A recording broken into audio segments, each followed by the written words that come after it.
Hello, and thank you for joining us today on the Gentle Art of Crushing It show, where we focus on learning and sharing with our listeners all there is to know about how to create success in our lives. This show stands on the shoulders of giants. Our mission is to empower and inspire our listeners to create the life of their dreams whilst having a blast in the process. Let's celebrate life together. Welcome to the show.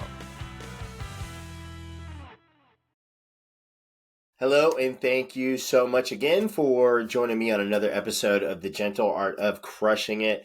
Hope your day is awesome. And so let's go ahead and dive into this. This episode is titled Know Thyself. Know thyself. Why? Well, we don't want to climb a ladder, just to find out that it's leaning against the wrong building. This universe is vast, and the amount of experiences we can have are unlimited. So I recommend learning what our core beliefs are. So I also recommend only going after experiences that are uplifting, encouraging, inspiring, and healthy for you. So for me personally, I know that I was born and put on planet Earth to encourage others. Okay, so all of this today, of course, is my opinion. But so with that being said, take all of it with a grain of salt. Now, my point here is to say that, I really recommend only chasing euphorias or experiences that can be euphoric, right? That you earn. So earned euphoria. Okay, what do I mean? So I believe that, if we only allow ourselves highs that are achieved and natural, then we can limit our exposure to pitfalls and focus our energy on accelerating our goal achievement. Going after a euphoria that comes after a great workout or spending the day at the beach with our family or buying the dream house or dream car we've always wanted or some new personal record, running or endurance or something like that. These are not only beneficial, rewarding and healthy for us, but they are again earned. So the opposite would be like a drink or a drug. So, a drink or a drug high is easy to attain and therefore cheap. So now I'm not trying to offend or hurt anybody's feelings here. So I'm just sharing my beliefs. Everyone has different opinions here, and these are mine because this is my show. So my show here is again to encourage and inspire millions, if not billions, right? So now, with that being said, I recommend setting yourself up success and building a strong foundation. For me, this is one piece of the puzzle that has really helped me. I am clean and sober, have been for quite a while. I don't care who knows it. More will be revealed. I'm learning more. There's more layers to the onion. I'm learning more and more about myself as every day passes. And I'm grateful that I made that choice a while back to be clean and sober, to have a strong foundation. Now, I'll take it another step further. And for me, my foundation is Jesus Christ, like the cornerstone, right? So everything that I am saying is all coming from and through. I see this life in this world through a biblical worldview. But back to core beliefs, okay? Why are they important and how do we find them out? So once we know our core beliefs, which comes through introspection and really spending time with ourselves and thinking outside of the box, asking ourselves what we want this life to look like. So if you were born and you are a miracle, which we've established that in the past couple of episodes, and you are truly irreplaceable, and you are truly not just one in a billion, one in a trillion, so on and so forth, but one in infinity. After God created you, he broke the mold. Then it goes to say that we need to figure out who we are. What do we want out of life? And it's probably not going to look like everybody else, right? We have the tendency to, follow the flock or to be like our peers or get stuck in the drift or going downstream. It's much easier to go downstream than against it, right? Or maybe even step out of it and just think about life for a little bit before we jump back in, right? And so that requires introspection. And I also do believe like discovering our core beliefs can really, really help us, by guiding our path, by using, helping us to have sort of a compass of sorts, right? I recommend asking these questions to yourself. So do you want to feel good most of the time? If so, how do we do that?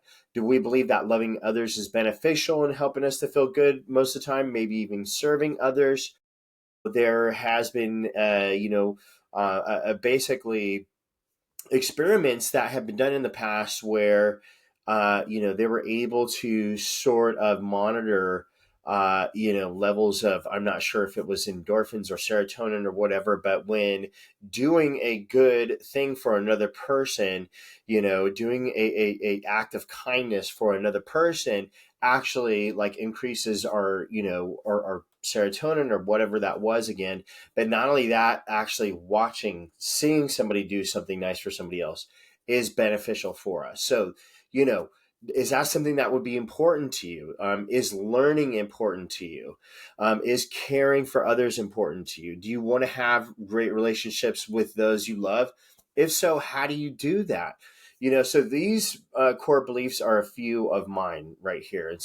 And these are, if I do God's will, I can't fail. So how do I find out what God's will is? Prayer and actually like studying the Bible for me. So another core belief of mine is, if it's to be, it's up to me.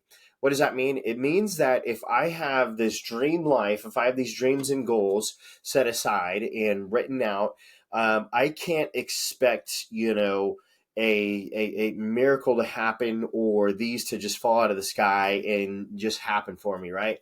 I have to figure out like how to do that, how to make this dream come true, how to make this desire come true. So, another core belief that I have is I was born to encourage and serve others. Another core belief that I have is uplifting myself and others is essential to success, and the opposite is never acceptable. Beating people down, abusing people, abusing myself is never acceptable. Now, I'm not perfect. I'm not saying that I don't do that from time to time, especially the beating myself up portion, but it is a goal of mine to not do that. And it is a goal of mine to lift myself up and others around me, right? To be encouraging in the right way. Love is always top priority. 1 Corinthians 13 is this: love is patient, love is kind, it does not envy, it does not boast, it is not proud, it does not dishonor others, it is not self-seeking, it is not easily angered, it keeps no record of wrongs. Love does not delight in evil, but rejoices with the truth. It always protects, always trusts, always hopes, always perseveres. That's my definition of love. So I love, not to overuse the word, but I absolutely love that definition there. Now, again, knowing thyself is not easy, and it's also not a one-time exercise. Introspection should be done often. It's so important that we continue to ask ourselves the following: am I okay with my current income-producing activities? Do I want to build my own dream or someone else's dream? Do I make my life and health as much of a priority as I should? Am I taking great care of myself? If not, what has to change? How can I make my dreams come true and enjoy the process? Am I following my own dreams or someone else's? Again, that's in there twice. And let me actually take a second to clarify a little bit further. If we are an employee for a company, who owns that company and what is their dream, we are most likely building their dream, not our own. That is why I am a huge fan of entrepreneurship. And so I believe that we should all own our own business, but not just one business, multiple businesses, so that we have multiple streams of income coming in, so that, our security, which is always an illusion, is more stable than as if we just had one income stream. Now, with that being said, I personally am a huge fan of real estate investing, because it does just this. Every single property, for me, gets its own LLC. It's its own business entity. And therefore, I can have multiple streams of income. So it's questions like these, the ones that I went through just a minute ago, that make us who we are. So it's questions like these also that had me outside on my porch Friday afternoon around 2:30 p.m. writing this episode instead of digging a ditch in the sun for $12 an hour, which was a profession that I was involved with in the past. This legitimately was my life, working in the sun, manual labor, which hey, thank goodness for all of you out there that are doing that right now. If that's what you love to do, then more power to you. I support you and I appreciate you and I'm grateful for you. If you are looking to actually do something different down the road, then, I also appreciate you, what you're doing right now. And I want to encourage you in both of those scenarios. Keep on making great choices. Keep on fighting the good fight, right? So now I've been able to go from 3 doors to over 200 in the past 1.5 years. And I'm currently on target to add another 130 doors within 1 month from today. So I will, at that point, most likely, become job optional once I add that, close on that other 130 property. So by age 50, I can become a full-time real estate investor if I choose. Now, age is not a factor, and don't let it be for you. It's never too late or too early to make your dreams come true. If you're 90 and have the desire, to do this, you can do it in 2 years or less, right? For sure, definitely. If you're 14, the same holds true. If you have the desire to become a full-time real estate investor, you can make it happen in 2 years or less. It begins with belief, then commitment, and then some solid mentors or partners, and preferably both. But we need to know what we want out of life, and we need to ask ourselves what we want often, and what does that look like? And we also absolutely, positively need to be dreaming huge. Dream huge. Look at what your dreams look like. I spent a little bit of time looking at some dream cars today. And, frequently with my wife, I will look at dream real estate, dream properties, right? So know thyself and then honor yourself. Stay true to yourself. And with that being said, just let me know if I can support you in any way. And, outside of that, I hope that your day is amazing. Thank you for joining us on another episode of The Gentle Art of Crushing It. Please remember to make this life magnificent. It is up to you. Well, there you have it, ladies and gentlemen. Another episode of The Gentle Art of Crushing It. It was an amazing episode. We know we sure learned a lot, and we hope you did as well.